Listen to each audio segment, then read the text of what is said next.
Happy birthday. With those words, my husband smiled broadly. Mom, here's a present. My son handed me a bouquet with delight. On a sunny Saturday, at that moment when I heard their words, I was taken aback. For 5 years since our marriage, we had led ordinary yet happy days as a family.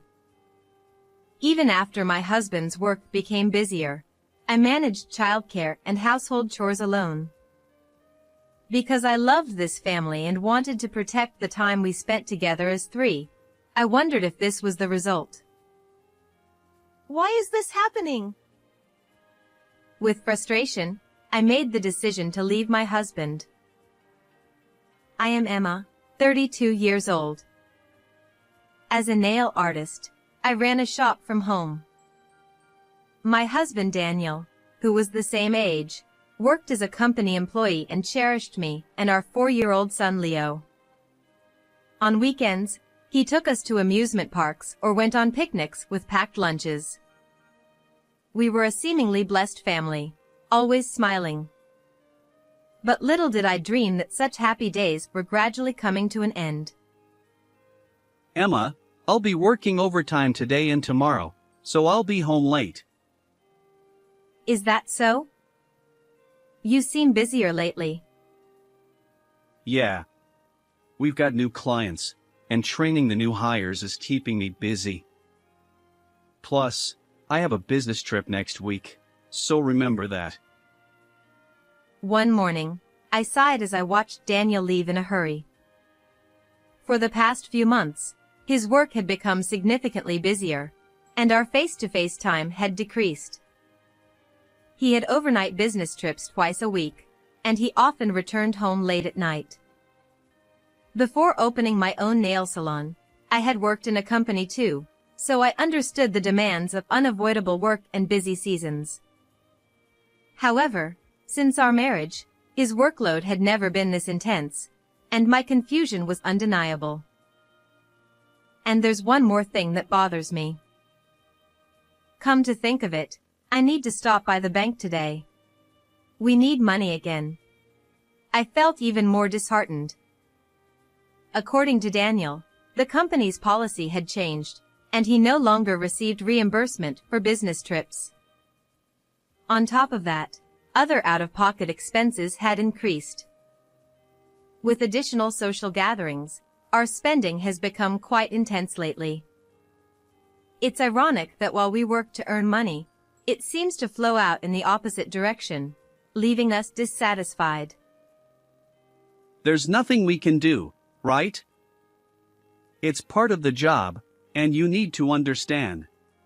After all, we're a couple supporting each other. However, when I gently raised the issue, Daniel's reaction seemed more exasperated than understanding. Despite this internal turmoil, I tried to convince myself to manage our finances diligently. After all, although expenses had risen, they hadn't become overwhelming, and Daniel always made sure to be home on weekends, playing with our son Leo. I think we're spending too much money and time on work. But Daniel must be considering us. Although there were lingering doubts, I chose to silently observe Daniel. Then, some time passed, and something happened. Since you're handling everything during the week, let me take care of Leo on weekends.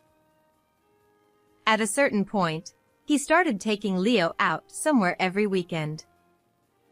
Initially, I thought he was creating free time for me, as he had promised. Indeed, with Daniel taking Leo out, I could refresh myself alone. However, gradually, I began to feel uneasy about his actions. Hey, how about the three of us going somewhere next Saturday? Thanks to your help, I've had enough alone time. Huh? No, that won't work. If work gets even busier than now, I won't be able to make time like this. But being alone at home on weekends still feels lonely. That's a luxury problem. Anyway, rest without worrying about Leo. For some reason, Daniel stubbornly avoided including me in their outings. Rather than concern, it felt like he was excluding me. Furthermore, despite his efforts to reduce my burden, he only took Leo out for fun, never helping with daily chores. When I gently advised him, You want me to do more? That's being selfish.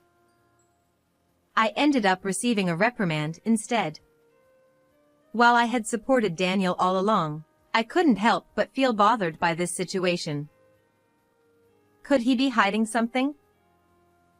Not long after that, on a Saturday, something happened. On this day, Daniel and Leo had gone out somewhere together, leaving me at home, absent-mindedly watching TV. Suddenly, my phone rang, catching me off guard. Hello. Emma, do you have any plans today? The moment I heard that voice, my previously downcast heart brightened. The caller was Ms. Smith, a 42-year-old woman. She had been my most loyal customer since my apprentice days as a nail artist. Despite our long association, she still appreciated my skills and continued to visit my salon. Our relationship went beyond that of a client and employee. We had become quite close. It's sudden, but I have an important commitment tomorrow. If it's okay, I'd like to request a nail appointment. Of course. Would it be all right if I come to your home as usual? That would be great. Thank you as always. After ending the call, I quickly gathered my work tools and headed to her house by car. Although I primarily operated my salon from home, I occasionally provided on-site services for clients. I'm looking forward to meeting Ms. Smith. With excitement, I set off for work. However, as I stepped out of the car toward the entrance of her apartment building, an unexpected event unfolded. What is that? At that moment, I looked up toward the nearby park, drawn by cheerful voices, and witnessed an unbelievable scene. Happy birthday! Mom, here's a present. There they were, Daniel and Leo, merrily laughing alongside a woman I didn't recognize, who was being called Mom. The woman, having received flowers from Leo, smiled naturally and affectionately patted his head. What shocked me even more was that Daniel didn't intervene. Instead, he proudly watched their interaction. This can't be true. Why would this happen? As darkness closed in before my eyes, a part of me remained oddly calm, recalling everything that had led up to this moment. It must be infidelity. The sudden increase in business trips and overtime, the financial strain, Daniel excluding me from outings with Leo, and now this woman being addressed as Mom. Each piece of information was more than enough to convince me that Daniel had betrayed me. Before they noticed, I secretly captured their image in a photo and headed to Ms. Smith's apartment, my mind in turmoil. Honestly, I wasn't sure if I could perform my job effectively in this state, but I couldn't neglect such an important client. Yet, it seemed Ms. Smith knew me better than I thought. Oh. You seem a bit down. Has something happened? Although I tried to maintain composure, the moment we began the nail session, she looked at me with a concerned expression and asked. Unable to hold back, tears welled up in my eyes. Immediately after witnessing the scene, I was in turmoil, but being betrayed by Daniel, whom I loved, was still a significant shock. Tell me what's going on. Maybe I can help. With a calm voice, Ms. Smith encouraged me, and I poured out everything, forgetting about work. As she listened, her eyes widened in surprise.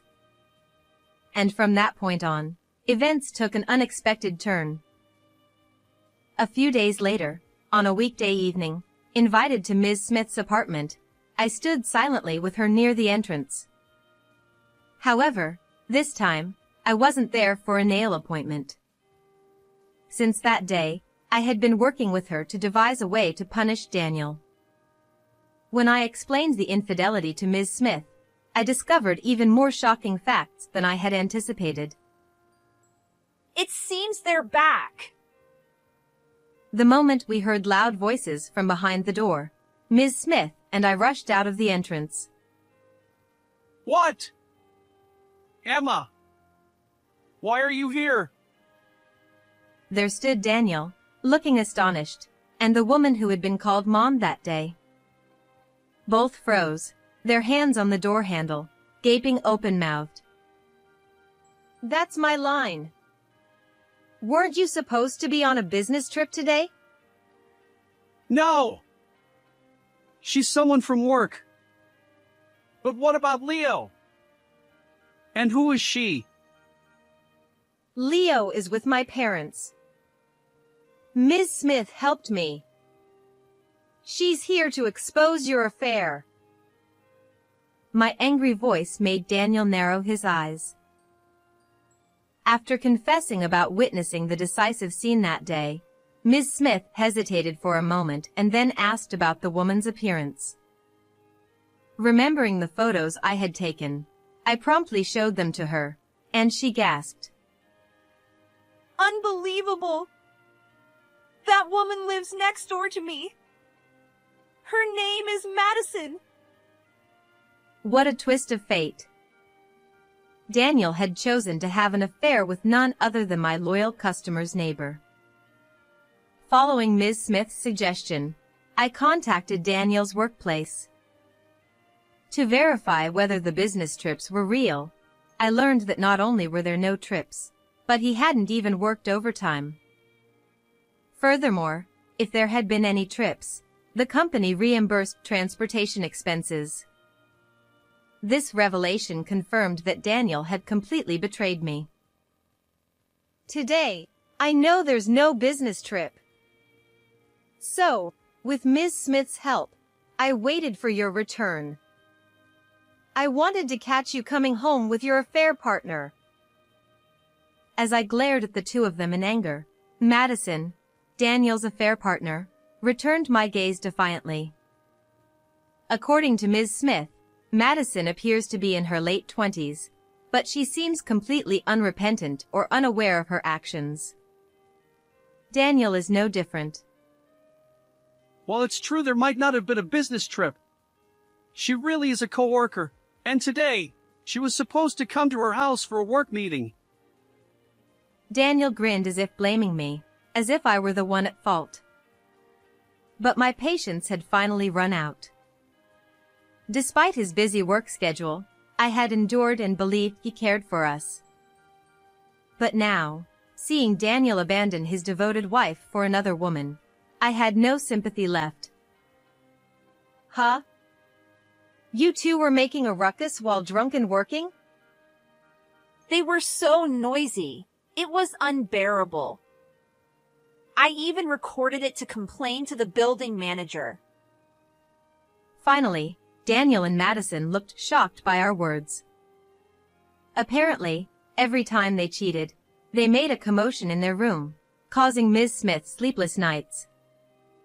When I played the recorded audio, embarrassingly, Daniel's voice was clear. And I secretly checked your phone. They seem to have quite a lovey-dovey exchange. There's no escaping now. When did you see my phone? Isn't that an invasion of privacy?